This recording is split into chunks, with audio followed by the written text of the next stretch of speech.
E.T. Russian, and she has a Fire anthology, and in it she has these comics that originally were in zines about just daily experiences living as a double amputee and kinds of struggles that she has.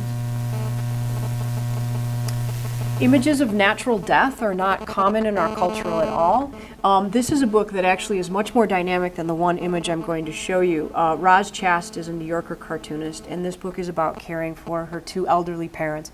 I highly, highly recommend it, and it's actually right now a nominee for the National Book Award, which is very exciting. But in it, she actually includes sketches she'd done in addition to her comics of her mother after she passes away. And there's actually a long tradition in art of drawing the dying, but it's not something that you generally find that turning up in popular culture. And grief. People struggle to find images for grief. This is a project by a woman named Mita Mahato, who's a literature professor at the University of Puget Sound. And she's doing, the website is called These Frames Are Hiding Places.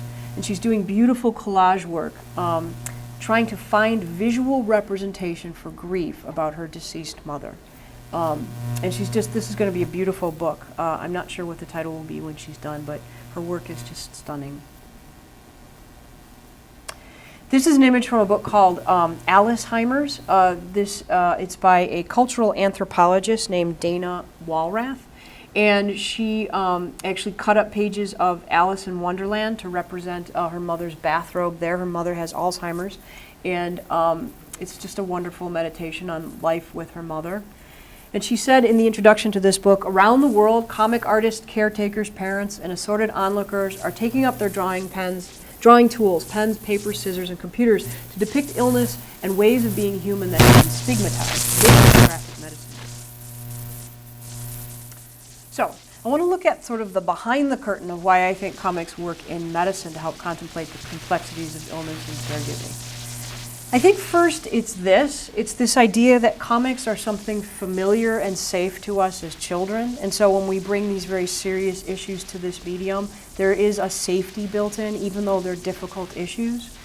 I think there's this idea of this is your brain on text and this is your brain on comics, right? I realize that also looks like a walnut for any of you in neuroscience. But there is this idea that we're connecting desperate neurons when we use image and text together, right? Especially when we're actually drawing and writing, and when we're reading image and text at the same time, there's different things going on in the brain. And this is obviously a gross oversimplification. But there is interesting research that still backs up this idea. In fact, there was an article, this was a derivative article in the New York Times where this woman said that doctors should be going up to each other and saying, what are you doing creatively these days? Because it's an act of creativity that actually helps keep the muscles strong, that help doctors to do things like diagnose, help nurses to do things like problem solve. And she said in this article, How Creative is Your Doctor?, that solid medical knowledge is necessary, but not nearly sufficient. We need to flex the oddball neurons that connect disparate corners of our consciousness. And I think that's right. So that we're in this realm of talking about why do comics work. I think that, as I showed you in the beginning, the form itself is very powerful. The fact that I don't have to think about, when I take a problem or an idea to a comic, I don't have to think about the whole thing. I get very easily overwhelmed. I can just focus on one segment of this, and it's built in this stepwise process by which I'll probably cover anything else. And often, interestingly, things come up along the way that are very different than what I expected. And they go off in a way that I didn't even realize were part of the issue. This is a book called Cartooning, Philosophy, and Practice, and it's a very basic primer in making comics that, if you're interested, is helpful. I think we all have what it takes to make comics. And in it, Ivan Brunetti says, the deepest realizations come to us from the daily practice of drawing. It is the pencil that teaches best. And as I said, sometimes when I'm making a comic, it goes somewhere I never would have expected. This is Le Corbusier, created this chair. He said, I prefer drawing to talking. Drawing is faster and allows less room for lies. So this is a comic doctor in the UK. She's a gerontologist. So that means she takes care of elderly people. And yeah, what's it? Oh, you've seen Muna's work? Oh, cool. That's great. I'm really excited to hear that. And she's actually doing a PhD dissertation in education, but she's doing it in comic form. So of course, in this And she's looking at what happens to someone when they become a doctor. How does that change them as a person? And so in it, of course, since she's doing this dissertation in comics, she has to justify the form. And she said that comics, for her, help her bridge the practice of providing care to patients on the wards and her theory that she thinks about when she's got her books and away from her patients, and that they actually that the comics actually help bring those together in one place. And here's a great representation of that. She says that comics help her get under the surface, right? So she actually has a patient care ward on the top there, and she has her sort of getting under the surface of things going on with her. She said, comics are a way to get to my feelings, a way that doesn't come across sloppy or cheesy. With comics, you can do multiple things: narrative thread, image, speech, thought, all in one picture. Comics allow you to see under the surface of situations and narratives in a kind of shorthand, which a lot of the examples we've looked at today are employing that kind of visual shorthand. So this is Linda Berry. I mentioned her earlier as a cartoonist who was of great influence for me. But of interest in this course, she actually is the Associate Professor of Interdisciplinary Creativity at the University of Wisconsin. And so she has a drawing lab on the first floor of one of their sciences buildings. And she encourages biochemists and all the people that work in the building to just come in and pick up some crayons and work on the problems that they're struggling with in their lab, actually in her first floor drawing room in crayon. And she said that her career has been really, really moved forward by this idea that a teacher gave her early on and said, what is an image? This idea of the image world. And she said, and by image, I mean the thing that's contained in everything that we call the arts. I got really interested in the idea that images probably have a biological function. We wouldn't have dragged them through all of our evolutionary stages if they didn't. And so her work is really looking to explore the image world, and that's what I do with my medical students. And she said, interestingly too, that's Linda Berry as well, if a 4-year-old won't draw, we worry. But if a 40-year-old won't draw, we think that's normal. Why is this? So my question is, and when I started thinking about comics from this perspective in the medical humanities and why it worked for me, I started thinking, yeah, why is that? Why did I stop drawing? I loved to draw as a kid, right? Why don't we all draw as a way of processing information in the world? What happens? If you go into a first grade classroom, many of you may know this, and you say to the kids, who here is an artist? This is what you'll see, right? Everybody raises their hand, and they're all happy, and the teacher's happy, and like, yay, we draw all day, it's awesome, right? But if you go down the hall in that school to like a 5th grade classroom, and you ask who here is an artist, you'll see something more like this, right? A couple of the kids will point to one kid. A kid will be sitting there like, I wish I could draw. And then one kid will be like, yeah, I draw. And then someone will be like, no, you don't. You're terrible. You can't draw. And even the teacher sometimes gets in on it. Like, yeah, Billy, he's the one. He's the one who's been picked who can draw, which at some point became photorealism. Like, the one kid who's allowed to keep drawing is the one who has talent, right? And many of you may be that kid who had talent. And I'm not saying that kid should have stopped drawing. I'm saying that the rest of us should have also kept drawing. And there's really interesting research on why we stop drawing. There's a known phenomena in education called the 4th grade slump. And originally the term was coined to refer to literacy, that there's actually a dip in kids' literacy, their ability to read, around the 4th grade. But then there was research, this is a long time ago, this is in the 60s, that actually widened that and said, actually it's creativity generally that has a slump around that age. And a researcher recently named Jonah Lehrer made a connection with neurology and said that that's because there's a part of your brain that comes online at that time that's responsible for critical thought and sort of looking at what you do critically and looking at what the kid next to you is doing critically and starting to judge ourselves and judge others. And then also this coincides with the time at which we actually we have command of the written word. We can write, right? So we're encouraged to sort of put down the crayons, that's the thing of childhood, and move on to the pencil and the pen, the thing of adulthood. And somewhere along the line, something horrible happens is that we generally stop drawing, right? So I think the bottom line is that we all can draw to some degree, we just stopped practicing, right? Imagine what your handwriting would look like if you stopped writing letters and words when you were in the 4th grade, right? So to prove that example, this is a graphic novel by a woman who had cancer, and she was making notes, and these are the kinds of notes she was making, and she was going to get a professional illustrator to come and illustrate this book. It's called Cancer Made Me a Shallower Person by Miriam Engelberg. And it turned out her cancer was very serious, and she realized she didn't have a lot of time, and she didn't have the time to have long-term plans. And so she actually just did this whole book herself. And it's an absolutely beautiful, wonderful book.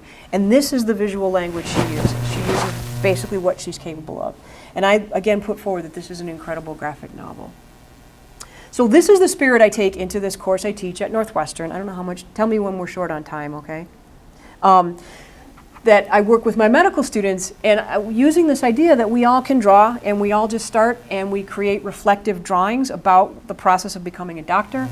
My students read and present those graphic novels that I showed you examples from, and my students create comics on medical themes, all as a way to reflect on the practice of medicine. So I say to these med students, they're first and second year med students, I say, draw the clinical encounter. And that's all I say. And so I thought I'd show you some examples of the things, kinds of things my medical students draw. One that a student did, and first of all, self-representation, as I mentioned earlier, is very important, and that goes for my medical students. No, we don't say what we see in their drawings. The medical student gets up, and we have the drawing on a screen about this size, and they tell us what it meant to them. And the student that created this said that he feels really bad because when he walks into the clinical encounter, he doesn't know anything more than the patient. And I said, and the class, the feedback we gave him, like, well, isn't that great? That's an awesome thing. You're starting at a moment of parity, right? And interestingly, he visually echoed that parity because if you look at it where his legs are, if he kept this drawing going, he actually would not be standing where he's standing. And so, but the most important piece was that he put their heads at the same level, which I thought was a really neat touch to make the point he was making. These are first-year medical students. It's really hard because the thing about going to medical school is you have to pretend that you're a doctor before you actually are. And there's a lot of anxiety involved in that. And so a medical student said that the door is just the most terrifying part. Once you get in there and you start talking, it's okay, but this is terrifying. Similarly, another drawing about the long process of getting to the patient. And the color there is meant to represent that when I get there, it'll be okay, but it's really, really anxiety-producing to get there. This drawing, the student said that the elephant in the room is the fact that I have no idea what I'm doing, and we all know it. This was another great drawing that the student who created this said that, there's a lot of interesting things going on here in terms of body language. You can see the anxiety in the body language of the patient. You can see the effort to lean in on the part of the doctor. But what the person who drew this pointed out was that the doctor is on a chair that is on wheels. The doctor can get out of this situation. This isn't their life. The patient is in a stationary position. That's their story and their illness and their life that they're dealing with. The student who created this said that he was going to hang it on the wall in his apartment, and he wanted to always remember that this is where he started. So he's the guy with the big heart and the big arm, wanting to put his arm around his patients and care for them. And he said it was important that they be sitting together facing out because he wanted them to be facing what they were going to go through together. So when he thought about the clinical encounter, this is sort of an idealized image he created. And you can see, again, we're working in crayons and a very basic visual language. But the conversations that happen and the drawings that are made, I think, are really important in this realm. I think I'm gonna skip this. I was gonna run. Well, let's just do it real quick. So this is a full panel comic that a student made, one of my medical students, about her summer vacation. She said, "This summer I flew to Uganda to do research with lofty aspirations. I knew I wasn't going to be totally prepared, but I really wasn't." And so you see her staring at the building there, and there are all these odd-shaped figures around the building. And they continue there. So her job was to go and ask all these very busy, overwhelmed medical professionals questions. And she says, "Can you take this survey?" And she thought to herself, what am I doing here? And again, those large figures, which as we get closer appear to be some kind of bird, that she then confronts and says, "What are you looking at?" I learned that these birds covering the hospital roof were called marabou storks, and I hated them. And she's again yelling at the marabou stork, "You just stand at the hospital edge, lurking, watching, contributing nothing in the midst of so many sick people." Ugh. She said, as she made this comment, she came to the realization that she hated those birds because that's what she, as a medical student, felt like, that she wasn't able to help. She was just standing there. And the interesting thing, I love using this example because of the basic visual language, but also because what Catherine said is that she had she had come back from this trip. Until she sat down to actually draw this comic, she came to this realization that that was what was going on for her. And there's a lot of interesting research about knowing through drawing, the things we come to know differently when we actually draw about them.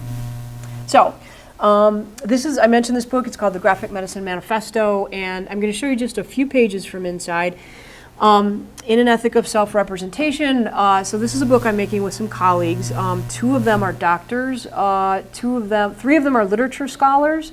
One is also a patient, because if you think about it, everyone is also a patient at some point in their lives. And I'm the nurse up there. And we basically put forward a bunch of these principles. Susan Squire is a chicken because she does a lot of interesting STEM research that has to do with embryology, and she also raises chickens in her home, and she wanted animals represented. And so my colleague Ian, who is the doctor I mentioned who makes comics, he and I actually had everyone create their own avatar and script a conversation introducing their work. And these are just random pages from the 20-page comic that's going to introduce this text about the use of comics in medicine. And so these are just some ways that we were able to take text that they gave us as script and actually make it visual, which was a really fun process. And so there's a 20-page introduction in comic form. Then it moves on to regular chapters that are actually text. After each of those text chapters about each of the authors and their connection to this work in comics and medicine, we're actually going to put in excerpts from kinds of graphic novels I've just been showing you. And at the end, this is a fun, also interdisciplinary thing. I mentioned before, I believe in self-representation, and one of the things I wanted to stress is that comics and medicine has created an amazing community of people who thought they were the only person in the world doing this, right? They were the only person in the world who was combining this crazy idea of comics into the healthcare experience. And since we started having conferences every year, we've actually developed this amazing community that's now been supportive, and cross-collaboration work has started to happen. So these are some images from the closing of the book where I just asked a bunch of people practicing in this area to just create a representation of what graphic medicine has meant to them. And so in terms of interdisciplinary work, so the top two characters there, those are the guys that created Iggy and the Inhalers, the pediatric education comic. The next one there is an art therapist who does manga for inpatient hospital art therapists. That next woman there is a nurse. Then that's the woman who created Special Exits, Joyce Farmer, the graphic novelist. Next to that is a young man who has cystic fibrosis, who made a comic about what it's like to live with cystic fibrosis. That's Katie, who did the one about eating disorders. And I won't go through all of these. The next one there is a woman who's a medical illustrator, a literature scholar, a children's book illustrator. Down there is a public health professional. I'm just trying to look for more kind of varied, cultural anthropologist, a literature professor, a medical student. So what's really fascinating, this person is a physical therapist, this person is an art curator, another medical illustrator. And so what I'm fascinated by is all these different people in different professions who have come together because of the medium of comics. So that's all I wanted to point out there. If this is of great interest to you, we actually have a conference every year, and our next one is going to be in Riverside, California, and we're going to look at this theme of space and care, space in healthcare and space in comics. And just a last note, this is a guy who founded this place called Center for Cartoon Studies, where you can go to actually get a master's degree in comics. And he said comics are a blowtorch, and so far we've only lit a few cigarettes with them. And the perspective he's speaking from is someone who's actually starting to use comics with people with post-traumatic stress disorder to actually kind of create a way to reassemble their narrative and to move forward in their lives. So that's it. That's the end of my lecture.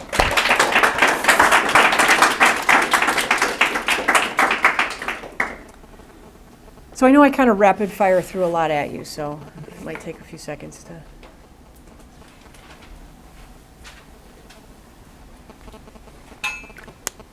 Does anybody have any questions? Yeah. Okay, MK, it sounds like you've gone in this time from writing that your own personal comic to now having conferences, and this is sort of an international movement, I guess, in a way. Could you just talk about, it's an incredible 5 years, but what do you think the next step with this is? That's really great, and I'm really glad you asked that question. People used to ask me that, and I didn't know. I thought, oh, well, this is great. I hope it just continues. But I really have a vision for that now, and it's this idea of co-created narratives. What would really be powerful is if we had these co-created narratives about an experience of an illness that involved the patient, the healthcare team, maybe the researchers, the other people in the hospital that nobody ever thinks about, like the people who work in the lab with blood specimens. I would love to see these sort of, like if you think of, is anyone familiar with Chris Ware's building stories? Chris Ware is a cartoonist, right? And he looks at sort of like, these sort of like everything happening in a building. And there was someone who approached me with this idea, so I'm totally stealing this from someone else, but I'm not going to do it. I'm just thinking about this idea of co-creative narratives that actually look at what happens in a hospital and think about all the different perspectives of the people there. And if they were to sort of co-create a narrative about an illness, that would be really cool, right? So that's what I'd love to see as a future thing in comics and medicine. Yeah. Are there any like hospital programs that incorporate like patients expressing their feelings through like this creative outlook? Obviously, like a lot of patients maybe wouldn't find like a good thing from comics, but maybe from another arts area. Yeah. So there's art therapists, right? I mean, that's their profession, and so they have their whole educational process that helps them figure out how to get someone to find the medium that's going to work for them, right? And I'm real curious now to look at, and I've worked with art therapists before, as I mentioned, one of the people working with us is an art therapist, to think about which particular diagnosis areas are most conducive to comics, right? And the one that seems to keep coming to the floor is this idea of post-traumatic stress disorder.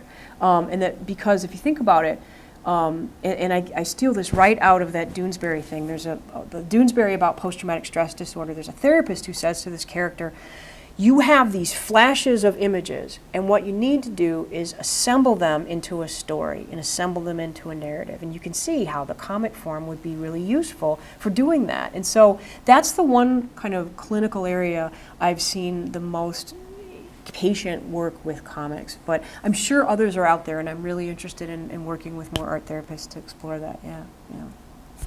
Do you know of any like medical improvements that have come about this? So now you can, it's like you showed these books about the patients wrote. So now you have like a real idea of what the patients are seeing. Stuff like that. Is that coming back to you guys now when you're going to incorporate some kind of changes? That's an excellent question. The closest answer I know for sure is that we had a comics and medicine conference in Toronto a couple years ago, and there was a woman who had done a graphic novel called The Asylum Squad about what it was like to be an inpatient in a psychiatric hospital. And she looked up and she realized that in the audience were like 5 or 6 long-seasoned psychiatrists. And she hadn't thought about that. She hadn't thought that her audience was going to be psychiatrists, and she sort of started freaking out, she said. But she was really thrilled because as she just sort of moved forward and presented her work, what happened was this conversation where the psychiatrist started saying, I never saw it from that perspective before, and I never thought about that that's your experience as the patient, because the psychiatrist could see what the average day of a patient was like, not just the few moments that he or she dives in on. So that's the most concrete answer I can come up with, is a change in practice because it gave that perspective. But it seemed like you were driving at something even more like clinically So, like, relevant, yeah. You showed the different inhalers. Mhm. It just seems, so I'm an engineer. That just seems like a broken problem. Yeah. rather than- Yeah, and so here, this is what these guys, I think their dream is that they actually are going to get, those little plastic things that so the medicine comes in that cartridge and it snaps into those little plastic inhalers that work different colors, and there's no uniform color scheme across medications for what, like the red would be emergency and right? Like, yeah, that's an engineering problem. So that doesn't exist. So what they thought would be, for kids would be really cool, is to actually take those characters from their comic book and make them, create these like, you could imagine 3D printing those, right? These little prototypes of like, that's what they put their medicine in so that they can always reach for Coltron or always reach for, Bronco or whatever. Yeah, but I agree with you. Yeah, like that's the kind of exciting stuff that we hope happens, right? Yeah. Anybody else? Yeah. I don't know, I just kind of find it a little interesting. I was talking with my brother, he's an EMT, and he's trying to get into like the intensive like emergency care kind of stuff. And he was actually presenting the point to me that being faced with a lot of those situations, you really do have to desensitize yourself to a lot of that. I feel like art is interesting because you have to, as an artist, I'm in the arts school, Yeah. you have to like Sensitize, yeah. yourself to like a lot of different feelings and things.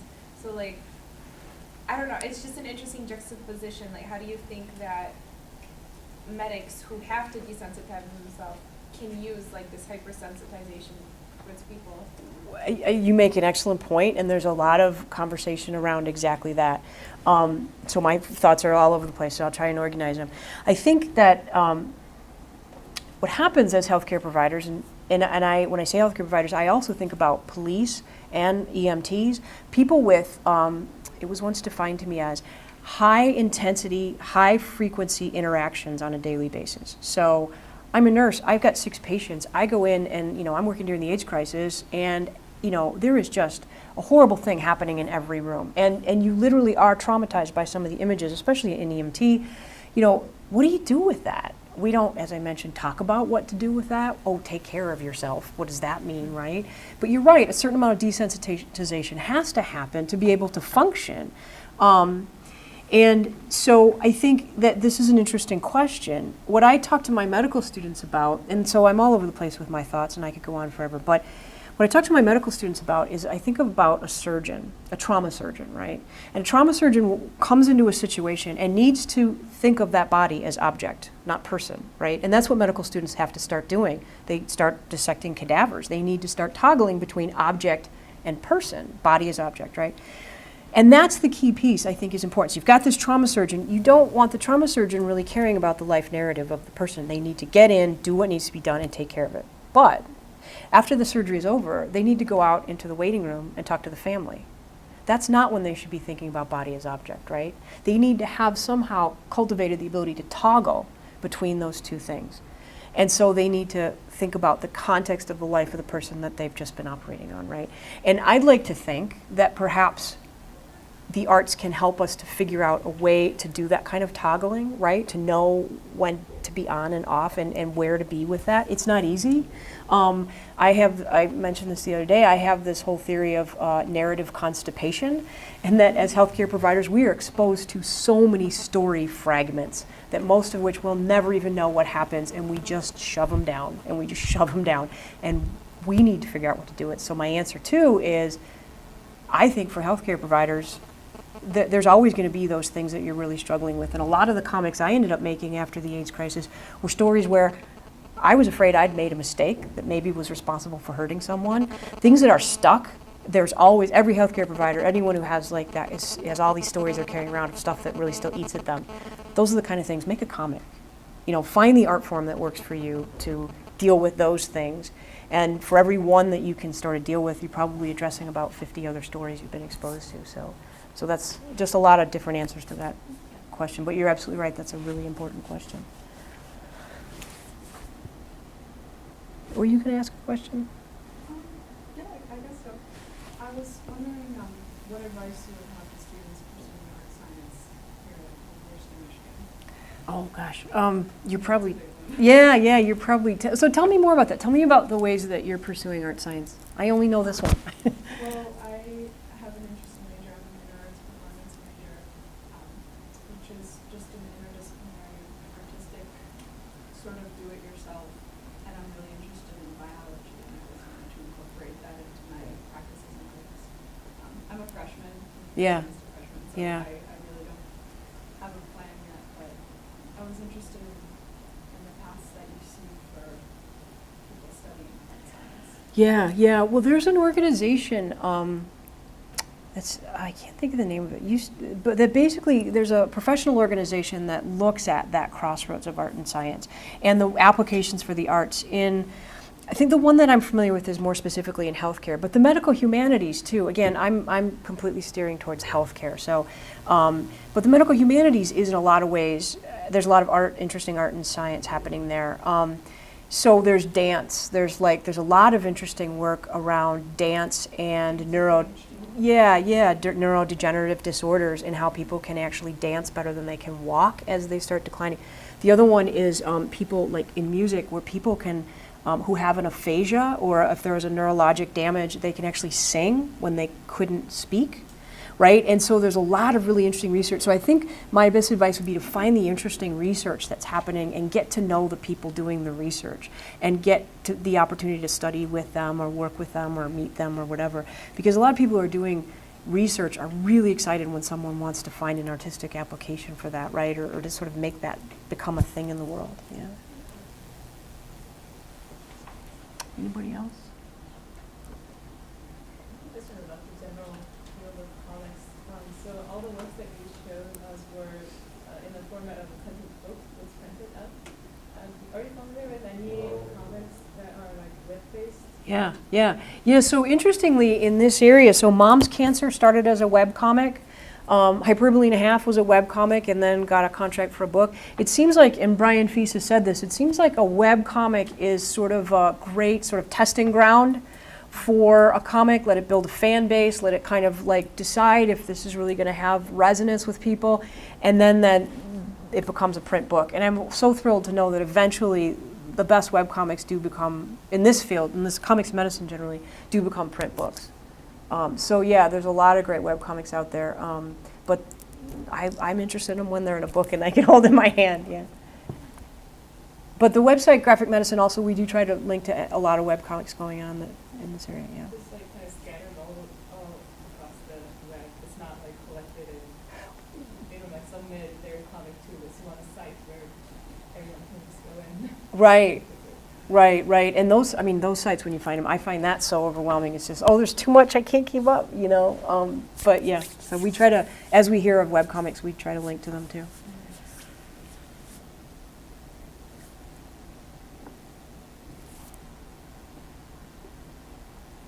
Anybody else? Any other questions?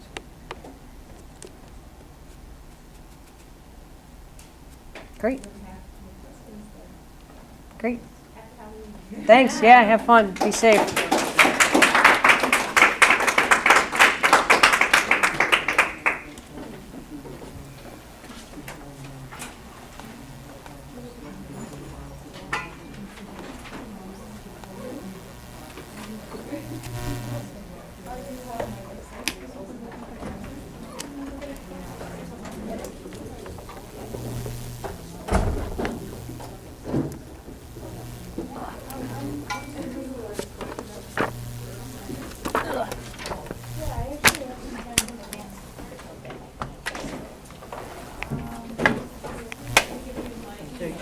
Oh, thanks.